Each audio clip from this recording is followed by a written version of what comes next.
Today on Super Trax, the world's greatest monster trucks are being readied for a battle inside the Nassau Coliseum, Long Island, New York. It's a busy time in the pits as the superstars get ready to go side by side for one of the biggest trophies in monster truck racing, the win at the Long Island Coliseum. And you know how important it is just by scanning the parking lot.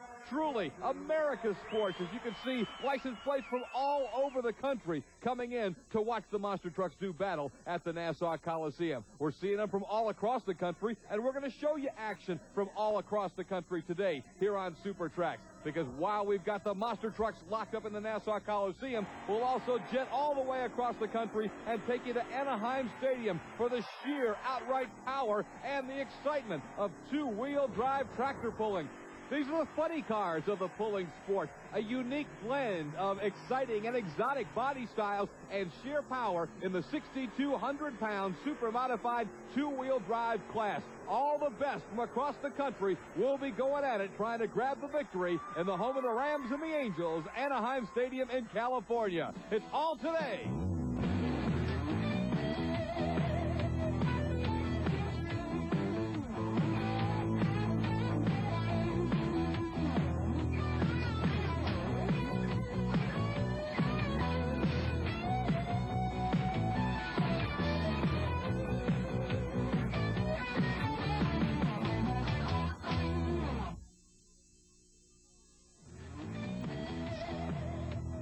The superstars are in the super building, the Nassau Coliseum in Long Island, New York. I'm Scott Douglas on Super Trax, and we're ready to go with qualifying for the monster truck racers here at the Nassau Coliseum. It'll be side-by-side racing later here on Super Trax, but right now we're going against the clock to set the brackets for the first round of competition. And right off the bat, the legendary Gravedigger will go on the clock.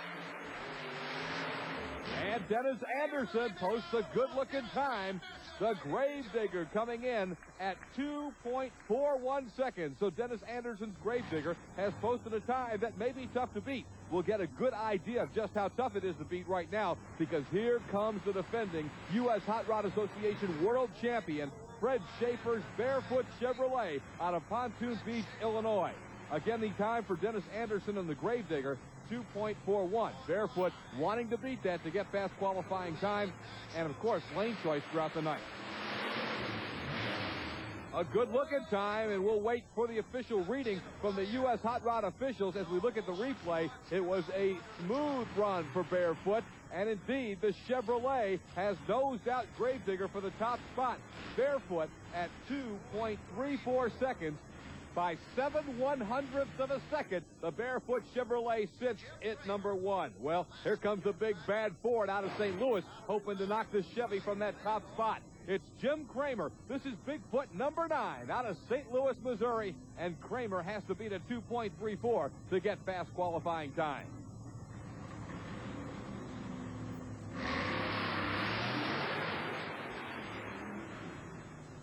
Not a bad-looking run, but he didn't really seem to get that oomph out of the starting gate, and the time is just a bit slower than the Chevy times that we've seen posted earlier, 2.57 for the Bigfoot Ford and Jim Kramer. Nonetheless, that should still get him close to the top of the qualifying.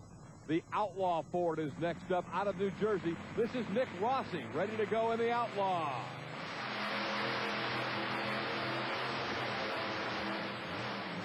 Boy, never really got it going. The Outlaw seemed to make a lot of noise, but not a lot of horsepower.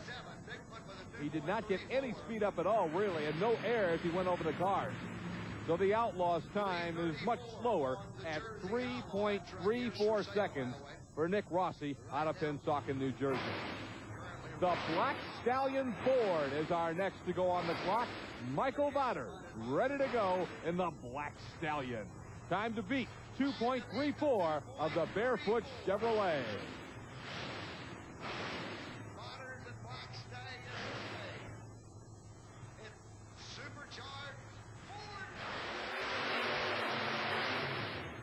Good-looking run for the Black Stallion. as the upstart takes on some of the biggest names in the sport. He looks like he's posted an excellent qualifying time on the replay. You can see very smooth, a nice shot from Michael Waters and the Black Stallion, and a very competitive qualifying time at 2.60 for the Black Stallion Ford. Well, here's one they all know they have to beat anywhere they go in the country, and they see the Taurus GMC pulling up alongside. Jackie Willman out of Granite City, Illinois, ready to do battle. Did not look like a real good run, and to be perfectly blunt, it didn't sound real good. I don't know if there's some problems with Taurus, but he did not sound sharp. And indeed, the time is a little slower than the other top trucks at 2.68. So Taurus is safely qualified into the first round, but he'll be toward the bottom of the bracket.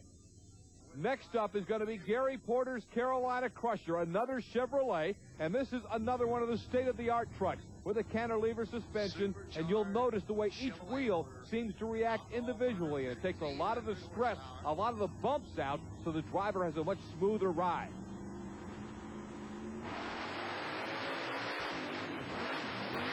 Outstanding shot for Gary Porter's Carolina Crusher. On the replay, you can see he had a whole lot of power coming out of the hole. Doesn't get too much air, just enough to get it rolling, and he is the new fast qualifier. The Carolina Crusher at 2.31 seconds has knocked Barefoot down to number 2.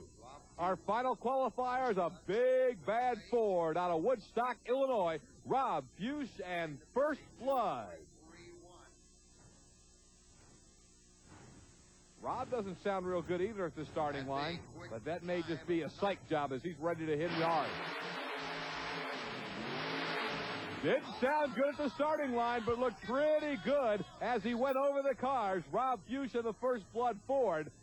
Here he goes up the ramp, launches over the cars, and it's a good run at 2.57. Interesting, that's the exact same time that the Bigfoot Ford had a little bit earlier. So the Ford's locking it in, but it's a Chevy on top. The Carolina Crusher Chevrolet, the fast qualifier, at 2.31. The Barefoot Chevrolet, 2.34. The Gravedigger Chevy at 2.41, and then the Fords are coming after him.